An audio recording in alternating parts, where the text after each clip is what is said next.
Asalaamu calaykum waraxmatullaahi wabarakaatuhu. Soo dhawaada dhammaan ardayda sharafta leh, gaar ahaan ardayda fasalka 12aad ee dugsiga sare.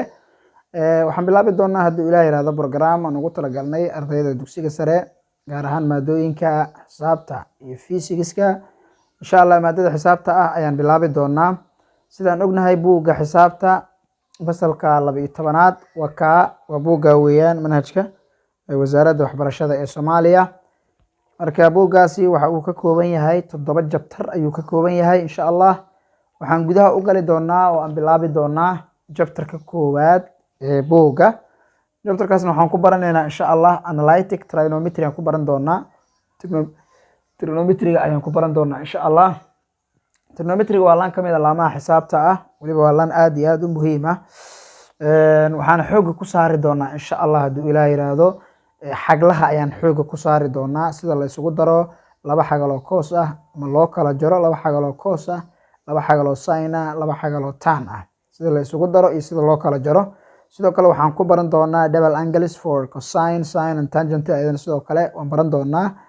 Waxaan kaloo ku baran doonaa haddii Ilaahay yiraahdo half angle identities, sum product and product identities iyo product to sum identities intuba ku baran doonaa. Waxaan kaloo baran doonaa trigonometric equations part 1 iyo sidoo kale trigonometric equation part 2. Marka intaas oo cashir ka kooban yahay chapterka. Marka si u kala horeeyana u qaadan doonaa insha Allah. Cashirka koowaad waxaan ku baranaynaa lesson 1 waxaan ku qaadanaynaa sida la isugu daro xaglaha coska sum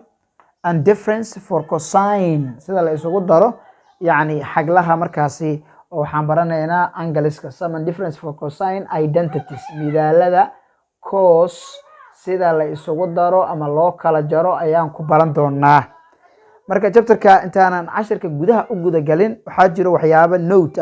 oo cashirka uu ku socon doono haddii Ilaahay yiraahdo. Tusaale ahaan waxaan baranaynaa marka hore laba xagal oo cos qaabka la isugu daro. Tusaale ahaan cos A plus B oo kale haddii lagu siiyo waxay isku furfuri doontaa sida tan oo waxay noqonaysaa cos A oo ku dhacsan cos B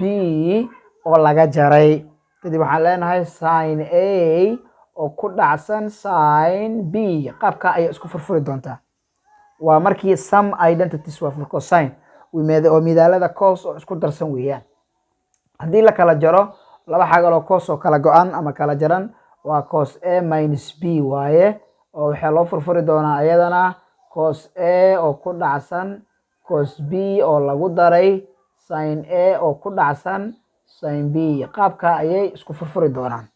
Marka xaglaha waxaa muhiim marka hore haddii ay u qoran yihiin qaabkan ay u qoran yihiin tusaale ahaan cos A plus B ahaan haddii u qoran yihiin furfurka inaad baratid xafidid.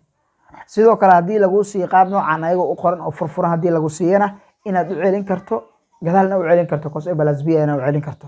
Haddii lagu siiyo cos A minus B na furfurkeeda inaad garan karto. Sidoo kale haddii furfurka lagu siiyana inaad dib u celin karto. inta badan chapterka marka wuxuu ku dhisan yahay fahan uu ku dhisan yahay. Ardaydu waxay iska dhaadhiciyaan inuu adag yahay balse chapterku ma adko waa uu fudud yahay. Intaan fududeyn karno oo karaankeena ahna waan fududeyn doonaa insha Allah. Intaan marka example u guda galin waxyaabo waxaa jiro oo lagama maarmaan u ah chapterka inaan fahanno sida qaybtan hore waliba quseeyo. Tusaale ahaan waxaa jiro wax la yiraahdo special angles waa saddex xaglood oo muhiim ah. Special angleska waxa dhan aan ku socon doono ama aan ku shaqeyn doono waa ayaga intooda badan ayaan ku shaqeyn doonaa inta chapterkan ku guda jirno insha Allah. Saddexdan xagal waxa la isku dhahaa special angles 30 degree sidoo kale 45 degree iyo 60 degree intaas waxa la isku dhahaa special angles. Marka ayaga waxaan ka hormarinaynaa mar cos function marna waxaan ka hormarinaynaa sin mar waxaan ka hormarinaynaa tan si aan u helno qiimayaashooda saxda ah. Qiimayaashana marka aad soo saarayso waxa la adeegsan karaa qaabab kala duwan. Tusaale waxaad adeegsan kartaa scientific waxaad leedahay cos 30 ayaad qoraysaa cos 30 aad taabanaysaa cos 45 cos 60 saas leedahay wuxuu ku siinaa qiimo markaasi ama koraad ka xafidaysaa. Tusaale ahaan oo kale haddii haddana la weydiiyo cos 30 degree qiimaheedu waa imisa what is the exact value of cos 30 haddii lagu dhaho qiimaheedu waa imisa qiimaheedu waa √3/2 waaye √3/2. haddii lagu weydiiyo sidoo kale cos 60 degree cos 45 degree haddii lagu weydiiyo qiimaheedu waxay noqonaysaa √2/2 cos 60 degree na haddii lagu weydiiyo qiimaheedu waxaan leenahay half ayaan leenahay waa kan cos 30 √3/2 cos 45 root 2 over 2 cos 60 half inaad korka xafidid isku day sin 30 degree haddii aad rabto ayadana sidoo kale qiimaheeda inaad soo saarto waxaad leedahay waxay la mid tahay half ama 1 over 2 si la mid ah haddana sin 45 haddii aad rabto inaad qiimaheeda ogaatidna waxay la mid tahay ayadana root 2 over 2 sidoo kale haye sin 60 degree na qiimaheeda muxuu noqon doonaa ayadana wuxuu noqonayaa root 3 over 2 root 3 over 2 marka waxa u baran kartaaba cos 30 iyo waxa isku qiimo ah sin 60 waa root 3 over 2 iyo root 3 over 2 cos 45 iyo sin 45 na waa isku qiimo si la mid ah cos 60 iyo sin 30 na ayana waa isku qiimo oo half iyo half marka waxaan u baahanahay tan inaan soo saaro tan markaa soo saaraysid tan 30 degree markaa soo saaranaysa qiimo ahaan taana sidaad waxaa lagu heli jiray taa markay single ka tahay waxaa lagu helaa tan a tusaale ahaan waxaa lagu heli jiray sin a oo loo qaybiyey cos a waa lagu heli jiray tusaale ahaan meeshaan theta ay noqon kartaa haddii doonto x ay noqon kartaa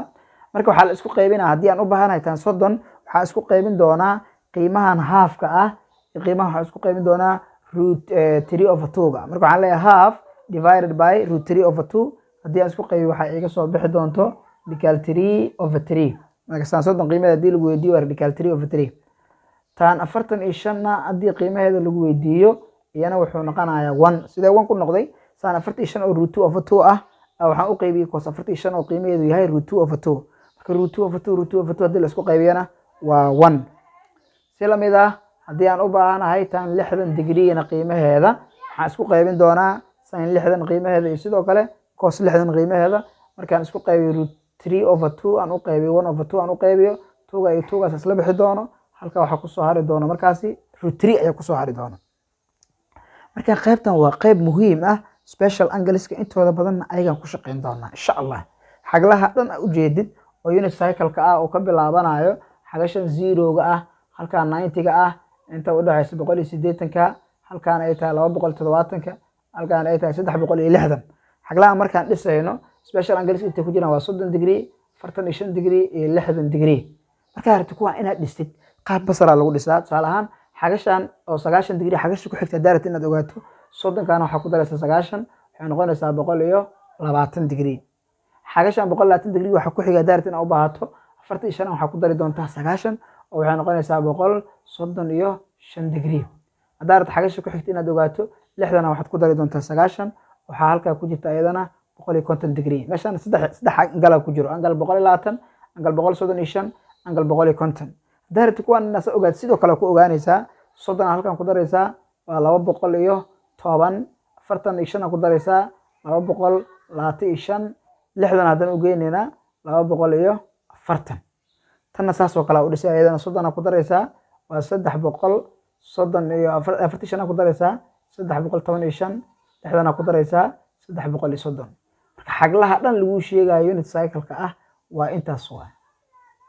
waxa ka kacayaan 0 ilaa waxay ku yihiin 360 degree marka kuwan base waa these are base angles kuwan xaglooda taqaanid qiimahooda taqaanid intaan dhan waxa laga soo dhex saaran doona video kala ka soo sameyn doona qaabka loo soo sameeyo insha Allah hadii Ilaahay raado maadaama sabuurada ay ugu yar tahay waxa kale oo iyadana muhiim ah wax la yiraahdo quadrantal angles waxa la xagla waaxidyo xagashan 0 degree ga ah 90 degree ga 180 ka 360 ka 270 ka shantaas xaglooda waxa la isku dhahaa quadrantal angles la dhahaa ayagana insha Allah video kale aan ku sharxi doona hadii Ilaahay raado video waxaan ku qaadanay qaabka la isugu daro laba xagal oo koos ah qaacidada loo adeegsado iyo qaabka loo kala jaro laba xagal oo koos ah qaacidada loo adeegsado iyo special angleski xaglaha 30 iyo 45 iyo 60 ka qiimayaasha inaad ku xafido marka note-kan aad ku anfacayo waa si example-da aad ula jaan qaado waxaad samaysaa marka inaad note garaysato oo mid walba automatically hadhow aad ku bedelato qiimaheedii aad ku bedelato insha Allah xaglaha lagu sheegayo dhan inta kama baxsano wax la xifdi karo waa marka wax iska fudud oo la xafidi karo waayo marka dhamaantood la fiiriyo